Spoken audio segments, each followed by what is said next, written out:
안녕하세요. 자본주의 코드입니다. 닥터훈입니다. 최근에 신문 기사를 보면 부동산에 대해서 굉장히 많이 나오잖아요. 뭐 예전에도 많이 나왔지만 그 중에서 금매, 경매 이런 물건들이 굉장히 빨리 소진된다는 내용들이 많이 나오고 있습니다. 네, 실제로 이제 급매물들은 소진이 되고 바닥을 찍고 반등하는 게 아닌가라는 류의 신문 기사가 많이 나오고 있죠. 네. 그래서 저도 금매물을 좀 잡고 싶은데 아마 시청자분들도 같은 마음이실 거거든요. 저도 같은 마음입니다. 그럼 오늘 금매물을 어떻게 잡아야 되는지 여기에 대해서 한번 이야기 나눠볼까요? 네, 오늘은 그러면 하락장 속에서 이렇게 급매물을 어떻게 잡아야 되는지 그리고 실전 행동 노하우에 대해서 샅샅이 알려드리도록 하겠습니다. 실전 행동 노하우. 네. 좋네요. 기대가 됩니다. 자, 그럼 본격적으로 시작하기 전에 좋아요 한 번만 눌러주시고요. 오늘 그 금매라고 하면 어떤 걸 좀 금매라고 하는지 좀 얘기를 한번 부탁드리고, 사실 일반인들은 이거를 딱 봤을 때 이게 정말 이 매물이 금매인지 금매가 아닌지 구분하기가 좀 힘들 것 같거든요. 거기에 대해서도 한번 얘기를 좀 해주시죠. 네, 일단 급매물이 진짜 급매물인지를 확인하는 게 중요합니다. 왜냐하면 단순히 네이버 시세만 계속 보셔서는 급매물을 확인할 수가 없어요. 왜냐하면 네이버 시세에서 올라온 매물들은 왜 우리 호가라고 그러죠? 네. 호가는 쉽게 생각하시면 됩니다. 내가 집주인이다. 나도 나의 집을 조금 비싸게 팔고 싶거든요. 그렇죠. 예를 들어서 10억이다. 그러면 11억에 올려놓는다는 거죠. 한 10% 정도 높게 올려서 네. 팔리면 아주 좋은 겁니다. 그러면 많은 사람들이 11억에 올려놓은 거를 누군가 10억에 올려놨다고 해서 그걸 금매물이라고 할 수 있나요?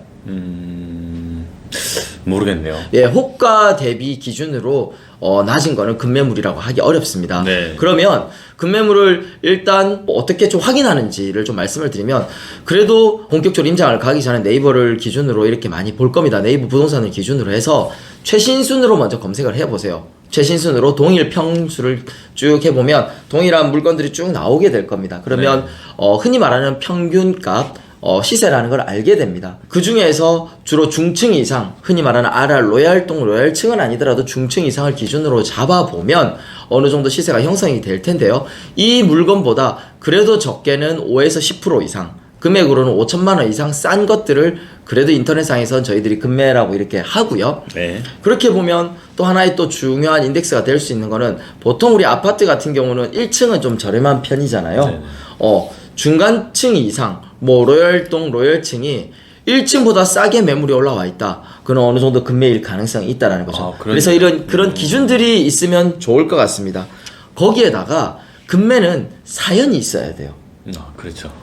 금매는 누군가 급하게 파는 물건을 금매라고 하잖아요. 그렇죠. 근데 평범하게 팔 수 있는 물건을 우리가 금매라고 할까요?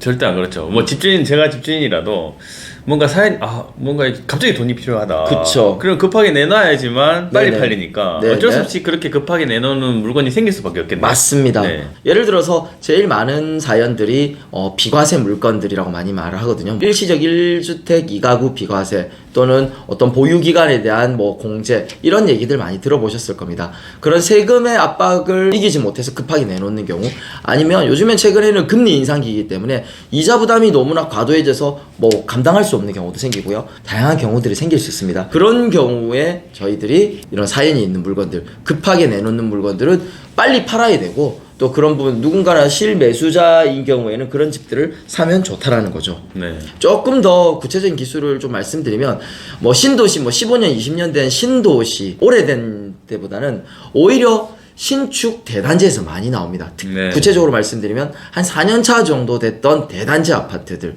왜냐면 대단지라는 말은 일단 많은 사람들이 모여 살기 때문에 사연들이 많겠죠? 각자의 속사정들이 있을 겁니다. 그리고 우리가 보통 임대차법에 의해서 2년, 4년 정도 되면 이제 전세를 한번 바꿔야 되거든요. 이 와중에 자금이 도는 와중에 다양한 사연들이 발생할 수 있다는 거죠. 그렇군요.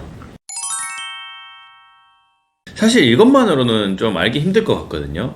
그래도 현장에 가서 뭔가 중개사분하고 직접 소통을 하면서 얻는 게 정말 찐 정보 아닐까요? 맞습니다. 네이버 부동산에는요, 진짜 급매물은 올라오지 않습니다. 아까 급매물의 특징이 뭔가요? 시세보다 현저하게 저렴한 걸 저희가 급매물이라고 하잖아요. 네네네. 근데 뭐 예를 들어 집주인이 이렇게 공인중개사에게 매물을 내놨어요. 네. 근데 대부분의 금매는요, 네이버에 올라오기도 전에 이미 끝납니다. 그렇겠죠. 아주 상식적으로 생각을 해봅시다. 뭐 시세 10억짜리 집이 예를 들어서 뭐 8억 5천에 아주 저렴한 15% 저렴하게 나왔어요. 저한테 누군가 집주인이 매물을 내놨습니다. 저는 그럼 이 8억 5천짜리 집의 매물을 가지고 어떤 생각이 들까요?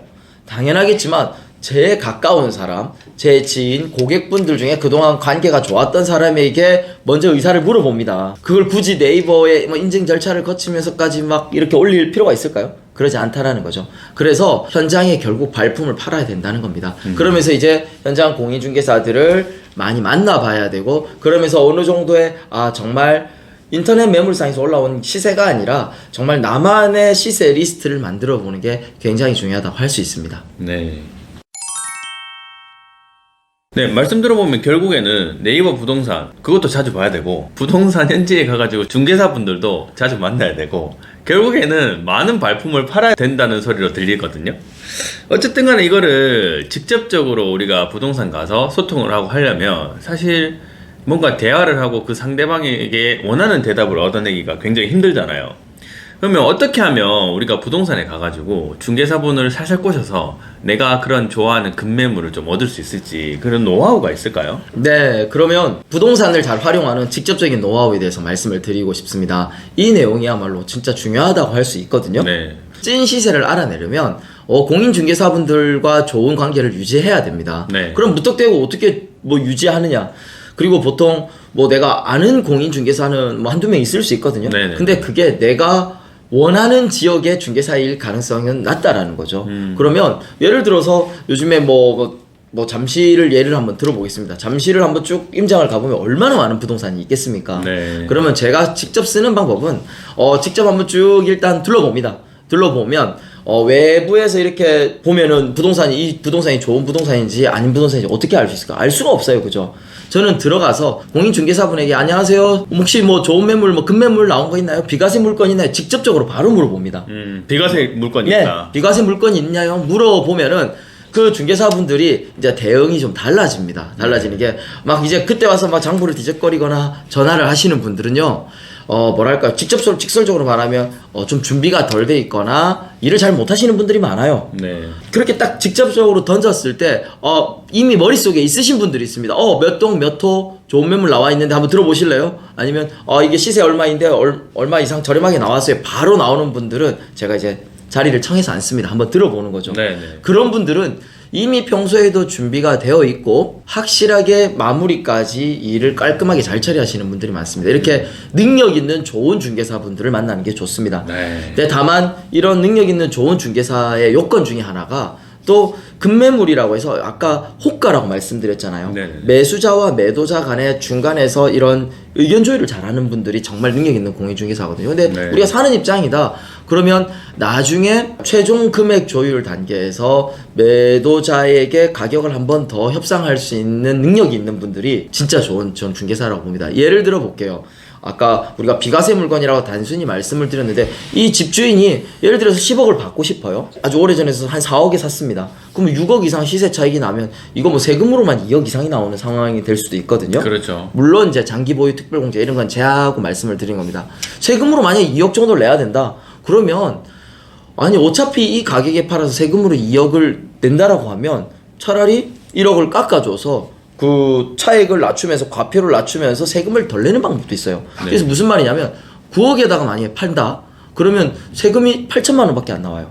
그럼 1억을 난 싸게 팔았지만 세금은 뭐 1억 2천만 원이나 싸게 줄이는 방법이 되잖아요. 네네. 그런 것들을 공인중개사가 어느 정도 알면서 사장님 이거 9억에 내놓으시면 오히려 세금이 절차돼서 이렇게 낼때요 이렇게 얘기하면 매수자 입장에서는 1억이라는 엄청난 돈을 싸게 살 수가 있는 거죠.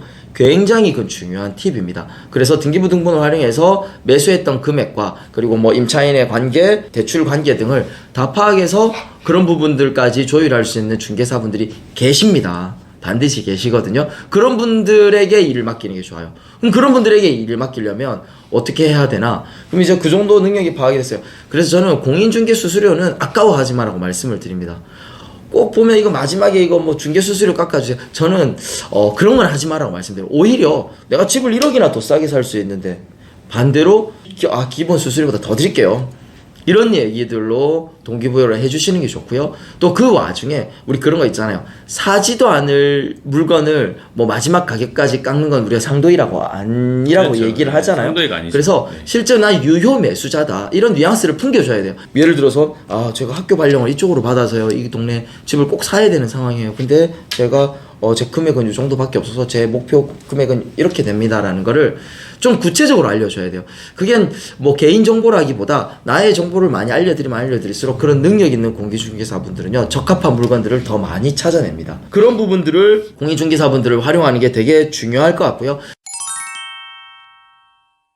그러면 이렇게 얘기하시면은 굉장히 부담스러워 하시는 분들 계시거든요. 부동산을 간다는 것 자체가. 근데 요즘 같은 분위기는요, 절대 그러실 필요가 없으세요.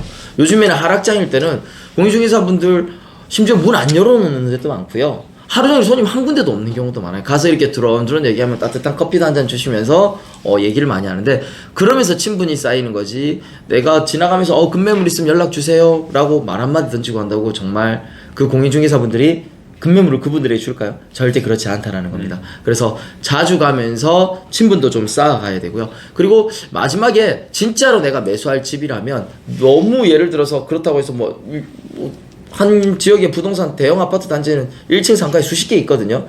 10군데 다 가서 그런 말을 할 필요는 절대 없어요. 왜 그러냐면 이것도 이제 메커니즘을 아셔야 되는 게 매수자는 한 명인데요. 내가 10군데 부동산에 가서 어디 사고 싶어요. 이 정도 금액 사고 싶어요. 얘기하면 그 중개사분들 어떨까요? 그 이제 매물 공통적으로 나와 있는 그 매물 한 군데 집주인한테 10군데 부동산에서 전화를 하겠죠. 그러면 집주인 입장에서는 갑자기 연락 없던 게 10군데에서 연락이 온다. 뭐 반등하나? 호재가 있나? 갑자기 가격을 올리고 싶어집니다. 다만 1,000만 원이라도 더 받으면 좋은 게 또 집주인이거든요. 그래서 내가 진짜로 살 거다. 그럼 아까 그런 능력 있는 공인중개사를 만나서 한 2-3군데 정도만 이렇게 의사를 타진해도 충분하다고 말씀을 드리고 싶습니다.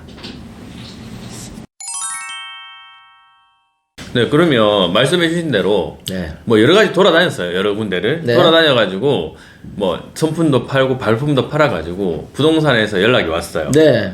금매 나왔는데 어떻게 하실 거예요? 물어보면 우리는 도대체 어떻게 해야 되나요? 여기서부터가 이 액션이 굉장히 중요합니다. 네. 집을 사는 일이라는 건 굉장히 큰 일이잖아요. 그렇죠. 근데 정말 급매물이고 이제 시세 파악에서 진짜 급매인 것 같아. 그럼 어떻게 해야 될까요? 답은 쉽죠. 만사 제껴두고 가야 됩니다. 그 순간에는 뭐 회사 일이고 자녀고 이게 중요한 게 아니라 일단 제일 먼저 가야 됩니다. 왜 그러냐면 급매물이 정말 우리 매도하는 입장에서 한 군데 부동산에만 딱 나와서 나한테만 오롯이 오면 되는데 그런 경우는 굉장히 작아요. 이 시세보다 아주 싸다? 이거 내가 사서 바로 되팔아도 마진이 남을 수 있거든요.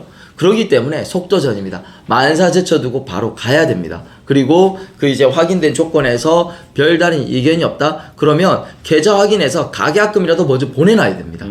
그래서 결론은 계좌에 먼저 쏘는 사람이 이긴다 뭐 이런 얘기 하거든요. 네. 근데 그렇게 빨리 액션을 하려면 나의 현재 상황을 정확하게 알고 있는 게 중요합니다. 의외로 많은 사람들이 나의 현재 상황을 모른 채 그냥 급매물 잡고 싶다, 집을 사고 싶다 이런 경우들이 많아요. 그럼 나의 현재 상황은 뭐냐? 나의 가용자금이라는 거죠. 정확하게 자신의 가용자금을 알고 있는 사람들이 의외로 많지 않습니다. 네. 예, 나의 예금, 적금, 주식, 가용할 수 있는 현금 자산뿐만 아니라 보험의 해약 환급금, 아니면 중도 인출금, 아니면 내가 1금융에서 얼마를 더 융통을 할 수 있는지, 모자라면 1.5금융 뭐 보험사에 대출을 얼마나 더 받을 수 있는지, 심지어 가능하다면 엄마 찬스, 아빠 찬스, 엄마 뱅크 얼마나 가용할 수 있는지, 비상금 뭐 마이너스 통장 얼마나 가능, 이거를 정확하게 알고 있어야 액션을 할 수가 있어요. 근데 많은 분들이 정말 급매물이 이렇게 왔는데 거기서 쭈뼛쭈뼛 하면서 뭔가 두려워서 액션하지 못하는 이유는 단 2가지입니다. 이거보다 더 떨어질 수도 있지 않을까라는 두려움인가요? 또 나의 현재 상황을 정확하게 모르기 때문에 액션할 수 없는 거죠. 그래서 이런 것들이 조금 미리 현장도 많이 돌아다녀 보시고 주기적으로 나의 자산들도 점검을 해보셔서 상황을 정확하게 파악하는 게 굉장히 중요하다. 그리고 나서는 달려가야 한다. 이것만 기억하시면 됩니다.